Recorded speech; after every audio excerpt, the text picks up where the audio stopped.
Okay, we are back with another stream. So we have 5 different sets here.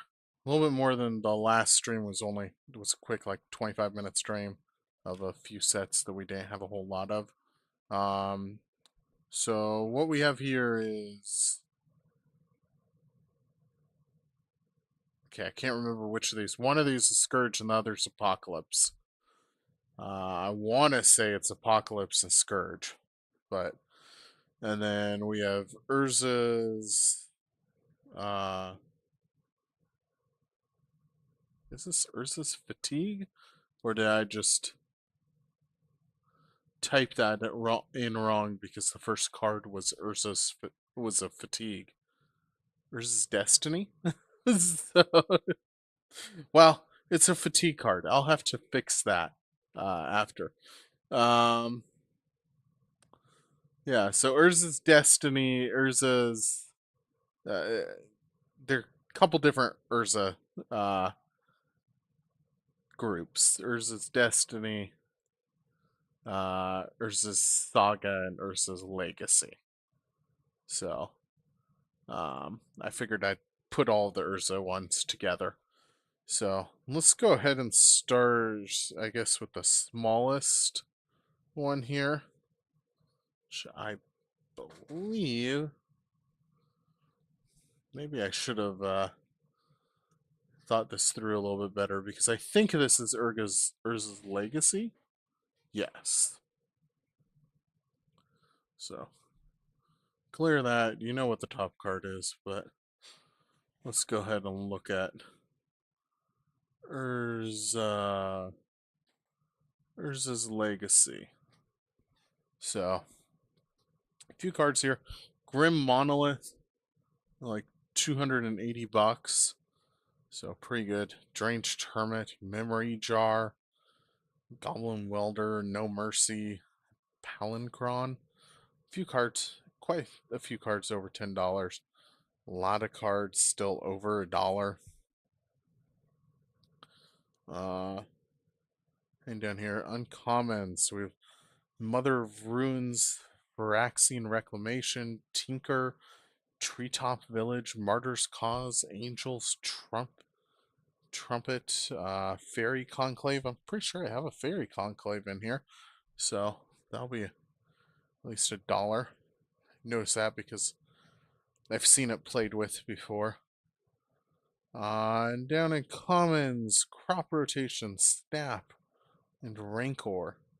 So 3 commons that are worth over $1. Let's see if any of them are in here. We don't have a whole lot of cards. The Fairy Enclave might be in a different set. I want to say it's in this set, but it might have been reprinted in something else. Treasure Poet.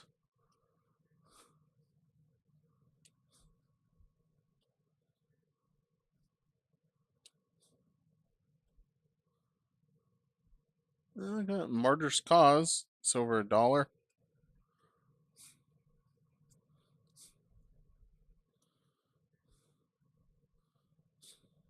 There's a Fairy Conclave. Was I calling it Conclave before? Not sure. So, 2 cards over $1.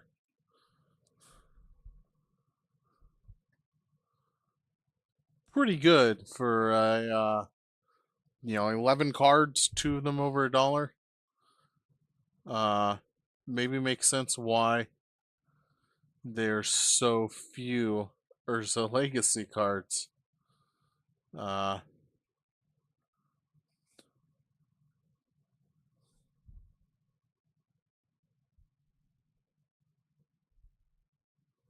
that have been donated to Card Hollow over the years. So I'm definitely going to call that a decent start. I'm going to go next with Urza's Destiny, which for some reason I called Urza's Fatigue in the start. Now, wait a second.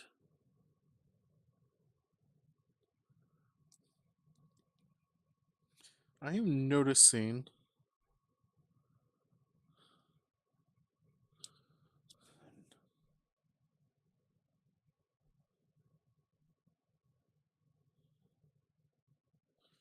still at 143.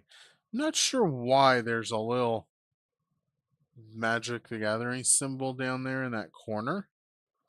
What that denotes exactly.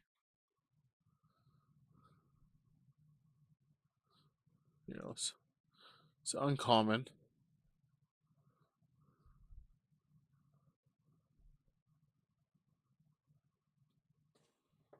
That does not have one on it.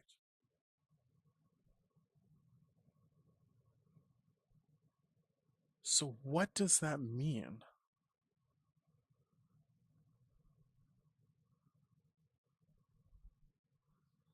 Hmm.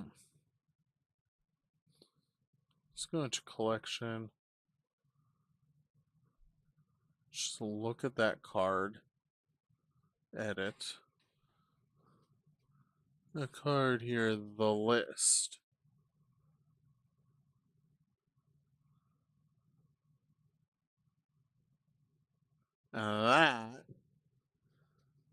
That has that symbol on the bottom.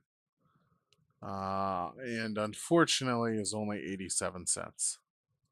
So apparently that symbol denotes that it's a different set. Reprint. So interesting. Um, hmm. Well, I'm going to put that to the side then, and I'm going to delete that. Because I suppose I need another set that's called the list. I don't have any other cards there. They're the list. But that's kind of interesting. We learn something new every day with kind of what's going on with cards. So I have one card out of 10 that's worth over $1. So actually let's go ahead and look at Urza's Destiny first. So Metal Worker over $100, replenish. Yavi Maya, Hollow, Treachery, Academy Reactor, Urza's Incubator, uh, Rofolus, Llanowar Emissary, Opalescence, Powder Keg, Phyrexian Negator, Attrition. So quite a few cards over $10, and still quite a few over $1 in here. Heading down to uncommons, so we have a few. Compost, Caltrops, and Thran Dynamo. Not sure if we'll have any of those, but I know Compost is definitely a card I've seen in sets before, so it kind of makes me think those other two might have gone up because they're in a combo now or something. Since I haven't seen them before. Bubble Muck and Sigil, or however you say that word, Sigil. Sigil of Sleep. So, anyway, let's go ahead and start scanning, see if we have any of these. Top cards, no, for Fatigue. I actually have 3 copies of that.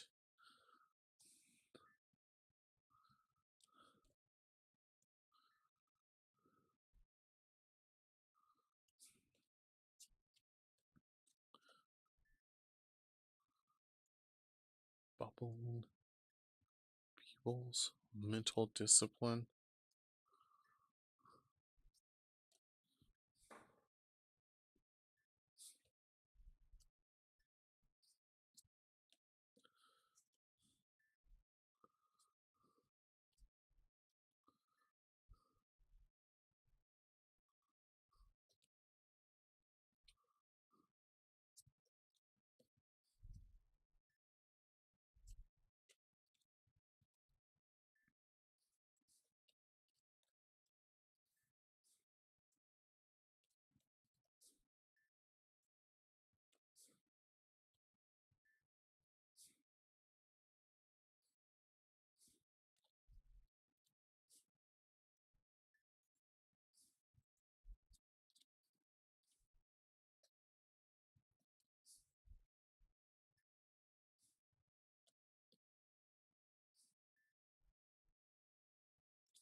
Somehow I ended up with Starter 1999 card at the bottom of that. So anyway, $5.08 worth of cards.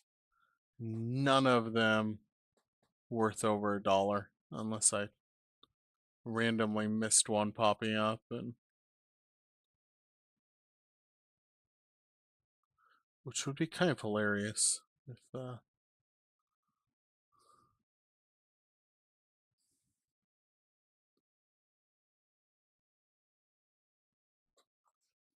did I say that was Urza's Legacy?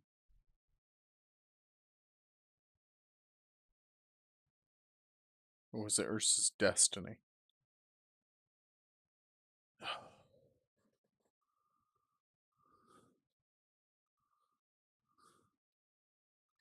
Urza's Destiny.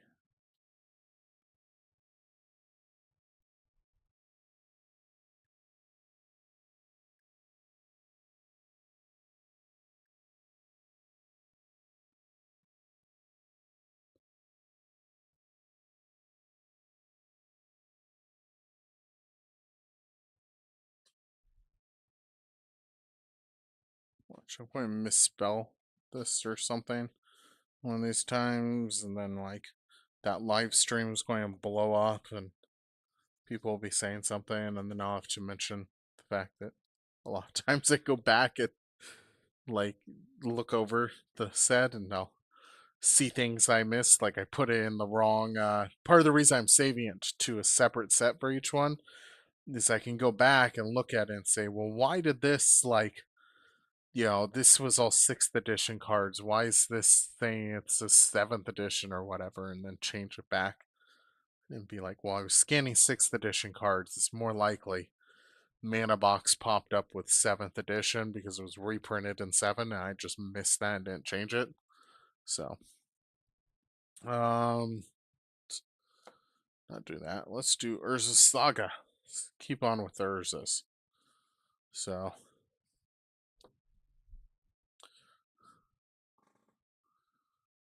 Urza's Saga. So anything good in here? Gaia's Cradle, 831. Actually heard that now it might have been similar to those worlds like reprint or whatever, but that some of those were donated to Cardhalla. I mean 15, 20 years ago. Were pulled out by one of the volunteer, like a few copies of it that he had seen. Were, oh, that's a good card that was donated. Where I think because it may not have been tournament legal or something, and so it was donated and not they didn't realize that it was actually good. Gilded Drake, Sarah's Sanctum, Yawgmoth's Will, Talarian Academy, Time Spiral, all over $100. Phyraxine Tower, Argothian Enchantress Exploration, Show and Tell. I actually have a copy of Show and Tell in the rare box. So, yay! There's one good card from Urza's Legacy. It's just it's in a different box. So, Lifeline, Karn, Silver Golem, Greater Good, Back to Basics, Great Whale, Contamination, Baron, Morphling. I think Morphling used to be like the big card from this set, maybe. Um, maybe Gaia's Cradle was still up there, but yeah, it's down to like $10. Quite a few more cards, all over $1. So Urza's Saga, definitely a set that's held its value. Um, just a lot of cards in here. Uh, going down. I mean, I think it's a pretty big set. So uncommons, Goblin Lackey, Carpet Flowers, Voltic Key, Meltdown, Windfall, Goblin Offensive, Rain of Fire, Turnabout, Arcane Laboratory, Thran Turbine, Bloated Landscape, Worn Power Stone, Crystal Chimes, Victimize, Acidic Soil, Planar Void, Priest of Gix, if I'm pronouncing that right. Hibernation's Scourge, Familiar. Alright, so a lot of cards over $1. They're uncommon. And where's our commons? There's our commons. These are probably the most likely they'll show up in here. Exhume, Priest of Titania, Island, Dark Ritual, Duress. So it's interesting. We do have one island that's showing up as over $2. I always wonder if, yeah, it's kind of a stormy sea. So I guess someone who likes lightning and likes island or blue might like that, especially if they're doing something with like a red and blue. So anyway, let's go ahead and see. We're starting with lands on the top here, so let's see if we have that island. Although we're going to start out with swamps.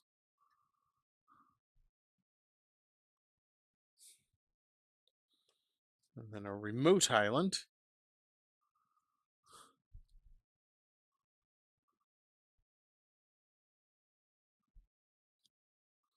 I had a small amount of hope for a remote island, but always interesting when the reprints are worth more. So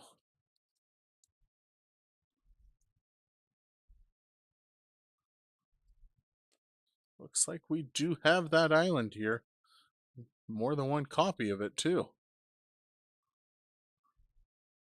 Now, could also just be that that's like a temporary, like someone wanted 15 of these islands and went through, bought them all, and was like, I don't care if it goes up to a couple bucks. Um, I feel like that happens sometimes. That card's been reprinted quite a few times.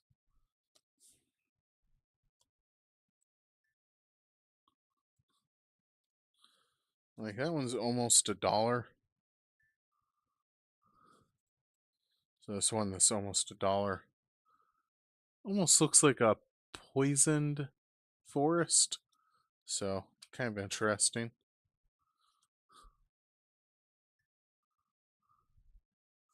Especially if you're doing like some sort of poison deck or, you know, swamp and forest.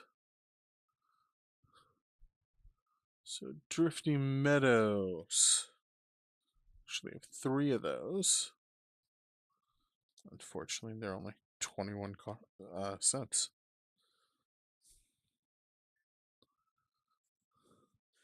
I almost feel like that, like Drifting Meadows should be worth more.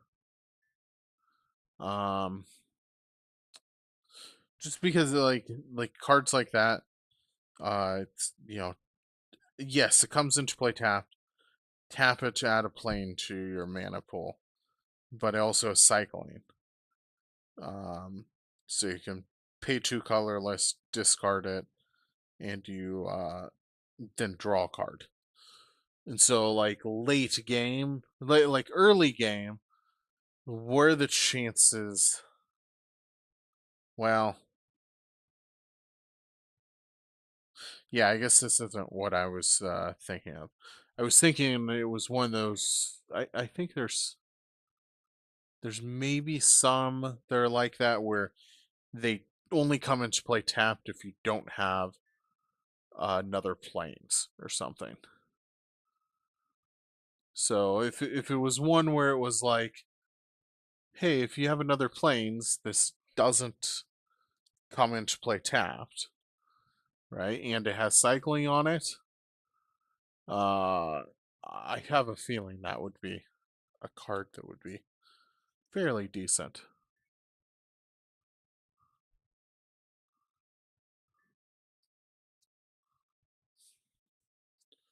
Okay.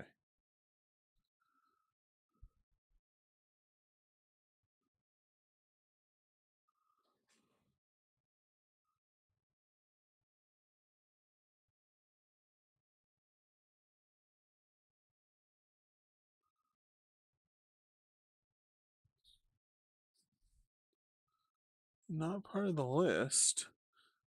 I find it interesting. So I guess this is an Urza Saga. But just to show that like you still have a very like some print discrepancies in like um I don't know. Did like this one get extra like saturation on the printing?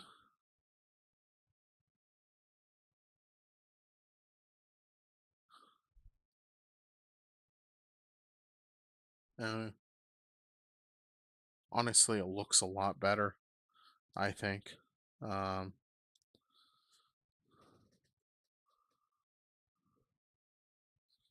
you know,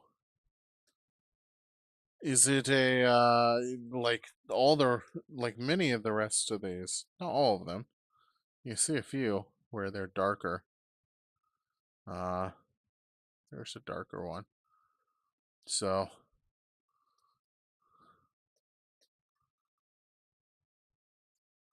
like maybe it was maybe it's one of those things where it was reprinted. Three, four, five, six, seven, eight.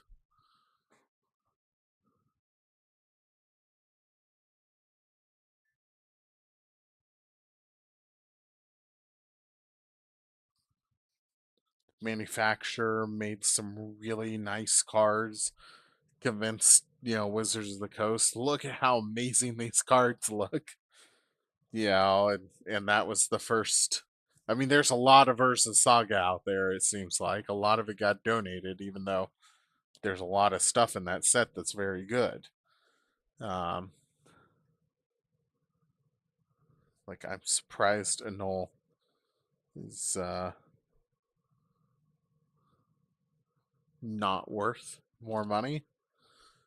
64 cents. It's one blue mana, counter target artifact or enchantment. I mean, I guess since a counter spell is only two blue mana, um, and there's a couple other counter type spells that are only two mana, so maybe that's why.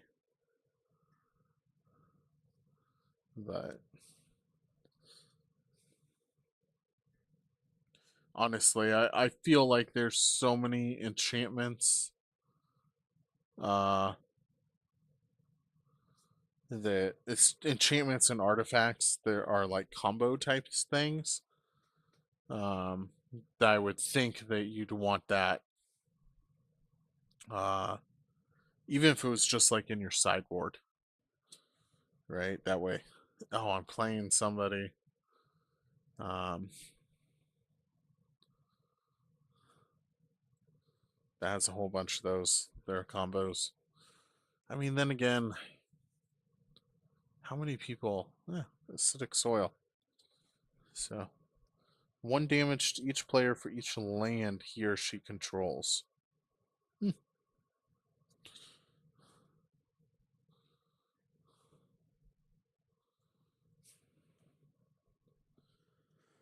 Uh, what was they saying? Then again, I mean, how many people actually play like much competitive Magic? I don't know. I know they've been trying to kind of get more people involved with it, but I don't know really how successful they've been.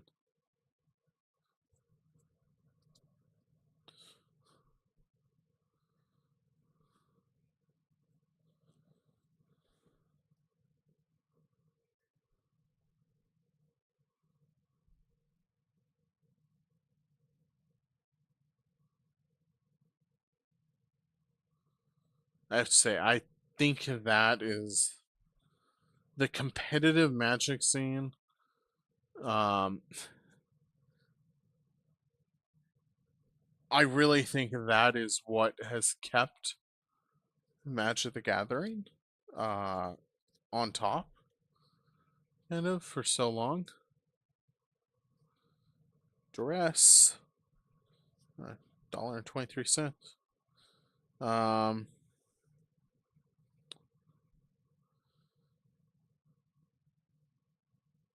like just the fact that you have it's not even about like players playing it, it's that like somebody can sign up for a competitive like Magic Gathering. Um, that's a foreign card. And like probably learn a lot about how the game should be played. And there's so much information out there with like judges and like judge rulings and like a mana box so you can look up the rulings on the individual cards and just a lot of stuff that is very helpful because Magic the Gathering is there's 20 somewhere between like 20 and 30,000 unique cards, right? And so I think it really does help keep them like like I just don't think they would stay competitive with other games if they didn't have the investment and the judges and the people like the community that's working on all of that. um and like all the people on like YouTube videotape and stuff. Like I'm doing streams and stuff. I don't have many viewers, right? Like at all at this point. I have no subscribers, which is fine. I'm doing this as a hobby. um it would be nice if it was you know to have viewers and stuff, just because I think it would be fun and make it more interesting as a hobby. But uh, I think that is, I think the competitive Magic scene is what's keeping Magic the Gathering. It's kept Magic the Gathering for over 30 years on top. And it's not about, like, can people make money? Like, sure, that's what attracts people to playing tournaments and all that stuff. Uh, but I really think it's what having the judges and having all the people involved and everything, it really is what has kept people like playing the game and able to kind of unify that everybody kind of, oh well, like even if you travel somewhere else and you're like, oh, I want to play Magic the Gathering, is everybody using the same rules? Like like the individual rulings for the different cards? Like the fact that you can just look that up and be like, well, I don't really care how like everybody's going to acknowledge that, hey, this ruling that's on like Mana Box or the Wizards of the Coast or the judges have made, like everybody's playing from the same rule book. Um, it's kind of like how like McDonald's has become so popular. You can go to any McDonald's in you know almost across the world and get basically the same thing at any of them. Now there's some regional things, but like uh very much it's the same quality level across everything. And I think Magic of the Gathering's kind of done the same thing. And I just don't see that with other card games. Um, I don't know if it's like just like a lot of it's the community that's driving that. The fact that there's like money involved and there's so much like it's been around for 30 years has kind of built that up. And now it's just a matter of maintaining it. I don't know exactly what it is. Uh, like how somebody breaks into that. Um, like if a new card game, if they wanted to break into that. Um, I think it would be possible. but I think it would be very difficult, and I think it's something that they've invested in over the years and done a good job on. Um, we'll see if like I could very easily see so Microsoft. I know a little bit about Microsoft because I had a family member that worked there. Um, but for a long time they were at the top of the field, and a large part of that was that they invested just a ton into training and development of people in how to use Microsoft programs and stuff, right? So they had classes and books, and it was all released by Microsoft, high quality stuff usually. And you know, like you can go and get that stuff and learn so much about it, and they haven't, kind of around the time that they started backing off of that. um I think they lost kind of a lot of their dominance. uh I feel like in a lot of stuff now. Behind the scenes they're still very much engaged in kind of business to business stuff. um and they'd already built up a lot of the community on stuff. So I don't know if it really hurt them, but I could very much see kind of Hasbro going the same way if they're having to invest money into that type of stuff. That somebody coming in at some point and just saying, well, why are we investing money in this? We don't care if like this isn't making us money. We're losing money on this. Let's get rid of it so that we can have higher profit margins. Yeah, I think that would be a mistake. So, but we'll see if that ever happens. I feel like currently they still have a good understanding that's helping them. Anyway, Scourge. So we have Silver Overlord. Um, oh, I haven't actually looked at what Silver Overlord does. Deal that card, put it in your hand, then shuffle. Gain control of target silver. Or sliver, sorry.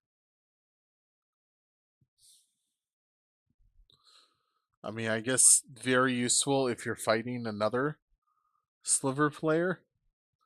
Yeah, I guess. 7/7 creature for 5. I guess it's really useful for commander decks, right? Because I think there's something about commander. Do you start with your commander out, uh, or it's easier to pay for the mana? I don't know exactly, but I haven't actually played commander. I probably need to at some point. So, but 2 cards over. So Stifle and Sliver Overlord. Grip of Chaos, Decree of Justice, doing Decree of Silence. So, quite a few cards over $1 in the rares here. Uncommons. So there's 1 over $10. Undead Warchief. Brain Freeze is also really close to $10. One with Nature Dart Warchief. Long Term Plans. Alpha Status. So a lot of cards over $1 there. And headed down to commons. So Carrion Feeder and Goblin War Strike. So we already scanned that. No, I might have 2 of them now. Okay. So 11 cents.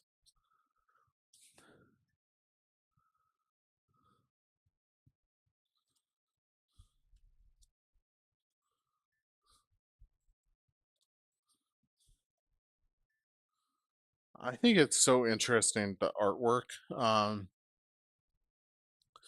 Like it's so much easier to sort by artwork, like with mana box and stuff. So it makes it really kind of annoying when they reprint something. Um, because then it's like, oh, I have to go and change it because it's not actually that set, and they reprinted it with the same artwork. It's kind of annoying. But like at the same time, from the perspective of a player, I would think it would be like very useful. Wow.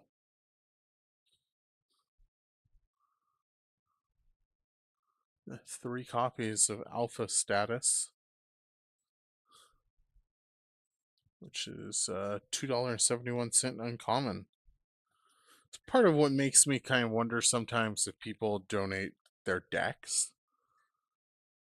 Um, and maybe that card was under $1 or something, or like let's say you want to get out of Magic the Gathering, or you're just like, I hate green decks anymore. Like, or like let's say you're like, I'm tired of playing this format of Magic the Gathering. I want to go play like, Pauper or something. And they're like, oh, you can't use that card in Pauper. It's banned. And so you go to sell your deck, and then they're like, oh, we only want, the rare cards. And, it's uncommon. We'll give you, you know, 20 cents for the rest of your 30 cards or whatever. And you're just like, no, thanks. Unspeakable Symbol, another $2.71 card. And Carrion Feeder, which was the common. It was worth over $1.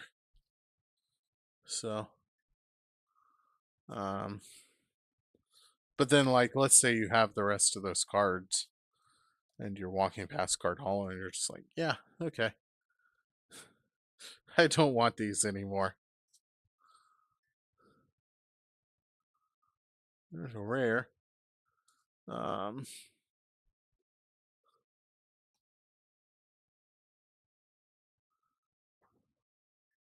all my rares are in the rare box, so dollar and 44 cents for that. Galvanize.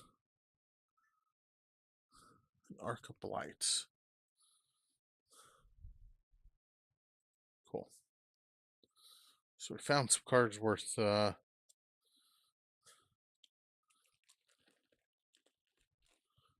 money. Yeah.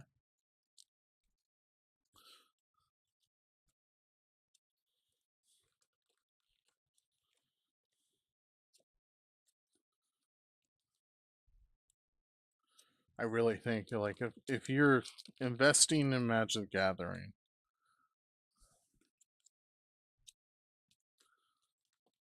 I kind of feel like if you had the space, the place you'd probably want to invest is in like just cheap bulk cards. Right? Like I don't think most of these were worth money when they were first donated to Cardhalla. Like, do I really think Alpha Status was worth money? I mean, maybe somebody who watches this at some point will be like, oh yeah, Alpha Status has always been worth money. I kind of doubt it, but it's possible. Like Unspeakable Symbol, Carrion Feeder, do I think that was worth over $1? Sulfuric Vortex, like, I just can't imagine that they were worth something. I would think, if you could find it, bulk, like old cards. The problem is, like, let's say Cardhalla, right? You could go Cardhalla, you could do what I'm doing, right? Pick up 3,000 cards for free. Take you about an hour if you're cleaning up. Have a good time, whatever. You have to pack them, like carry them out and everything. Um, but like the problem I run into with that is then you have to go through and sort them. Um, like somehow you have to sort those cards. Uh, and get them in such point they like put them in mana box or something and have them in boxes where you can actually like go and find that card. Because I think your best bet would be have a whole bunch of bulk, sell stuff on TCG player, and you take all of your bulk, and when something goes up in price, you'd list on TCG player and sell it. Right? Like I think that would be like if you wanted like a business plan.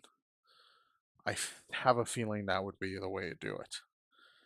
I just don't think I don't think the value of the time you would spend is there. Just sort through all those cards and get them all set up. Like not at Card Hollow. It's just not there. Um uh just too much work.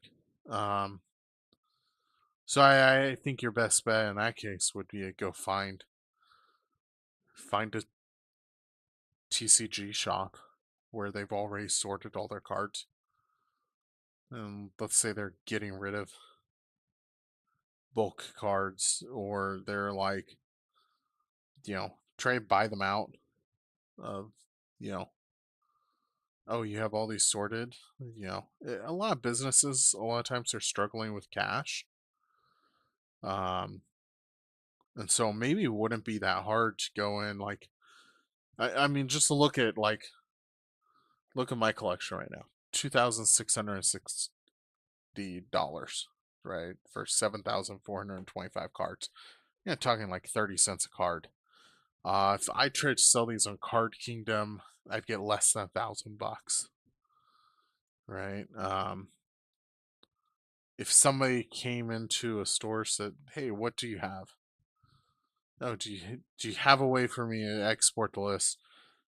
Figure out what the Card Kingdom buy list prices are, right? I'll give you 10% more, right? Like let's say you wanted to do it as an investment and just buy 100,000 cards from them or something, right? Because like it's probably 10 cents a card, be like $10,000 for 100,000 cards. Uh, Fill up like an entire closet worth of room, and then start listing them on TCG Player, and watch as some of them pop up in price and stuff.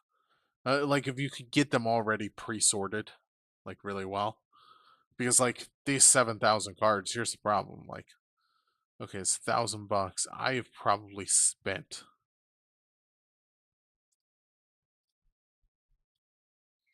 I don't know if I've spent 100 hours on it. It wouldn't surprise me if I've spent more than 100 hours. I mean, I've spent more than 10 hours just picking up the cards, basically. Um, so picking up the cards and then like trying to sort through all of them, the live streams, all that stuff. I mean, the live streams are taking a little bit longer, but I think it's worth it just to be able to show people. Uh, and I always get asked, you know, what's in Card Hollow? Is there anything worth anything? Yeah, well, just head here. You can take a look. So, um,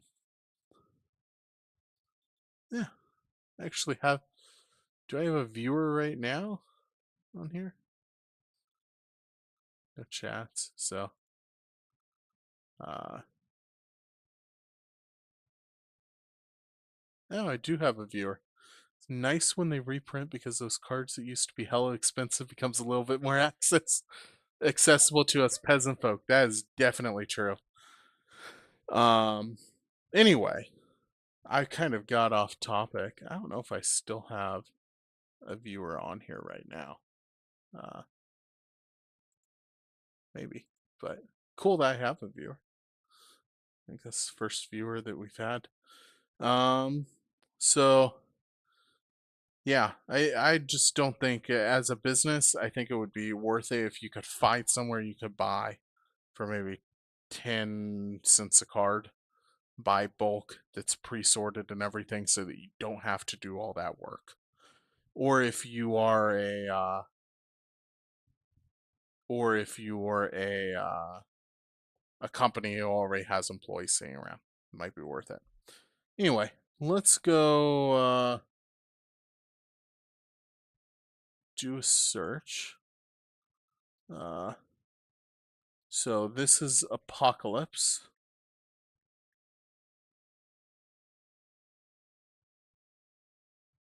There we go. So we have a few cards over $10. Looks like they're land cards, which is always interesting. Atlanta War Waste. So quite a few over $10. A few over $1. They're here in rares. Heading down, uncommons. So Fire and Ice, Goblin Ringleader. Might have Fire and Ice in here. I think I had some sideways card, although there's some other sideways card. Commons, Standard Bear. So let's see. Manacles of Decay. 2 copies. Standard Bear. And we have 2 copies of that.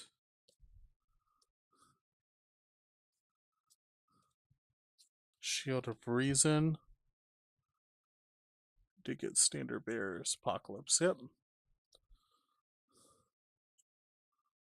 Coalition Honor Guard. 2 copies.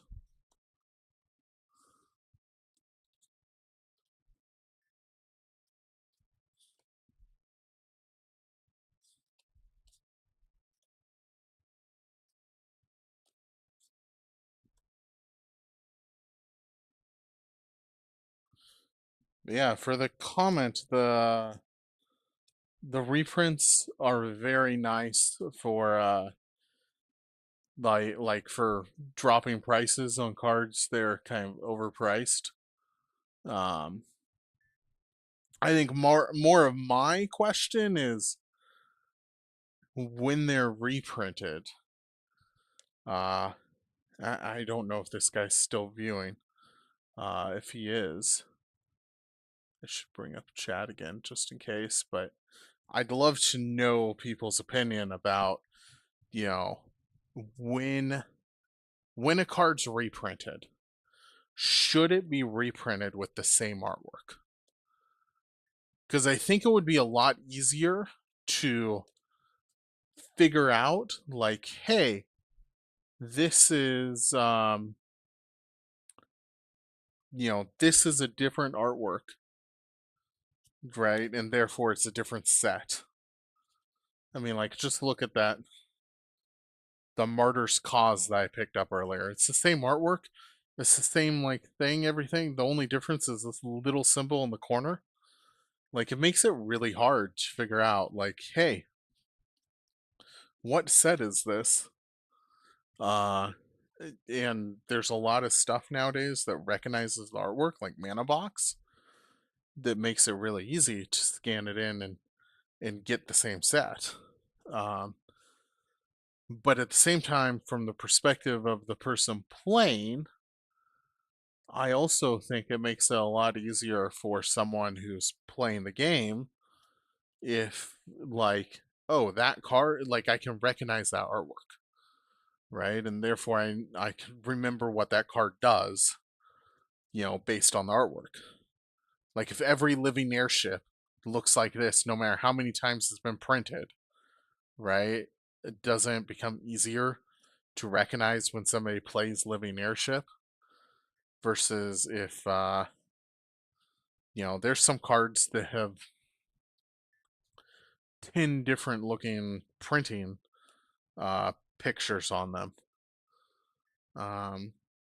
Then again, I guess, like, you could say, hey, like, yes, like, but, like, if you printed a different artwork on every single set, would people get used to that and then they'd recognize the card based on the title? and so seeing that the title is different would then make it easier. Life and Death, 99 cents, so almost over $1. So, um, like, can you recognize them by what the card is? Um, guess it would be interesting to know, like, people who play Magic the Gathering a lot. Do you recognize cards by the artwork on the card, or do you recognize them by the name of the card? Right? Because I think for some cards that have been reprinted a ton with the same picture, I think it would be easier to recognize it by the picture when somebody goes to play it. Um, and remember it based on a picture rather than the words. But for some people, maybe it's easier based on the words. So, well, we found 2 cards over $1 here.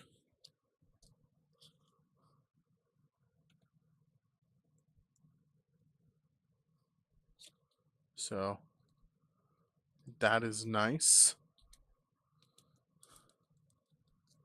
Let's go ahead and, so basically just the standard bear in this set. And we're going to go ahead and add this collection, add apocalypse,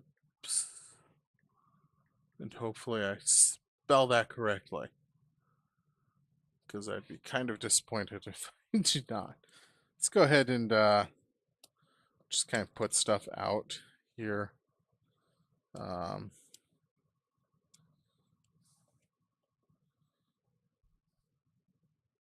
I've noticed the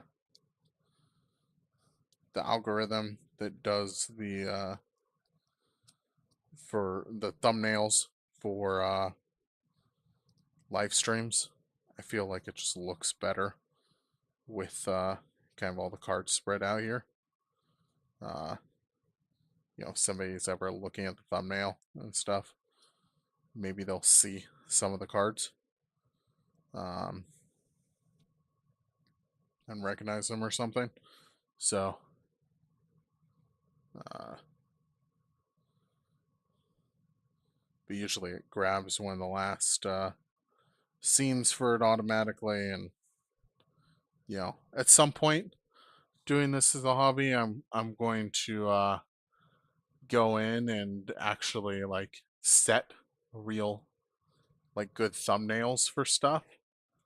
Uh, but for now, I have not done that yet. I'm kind of focused on getting through the rest of the cards first. So,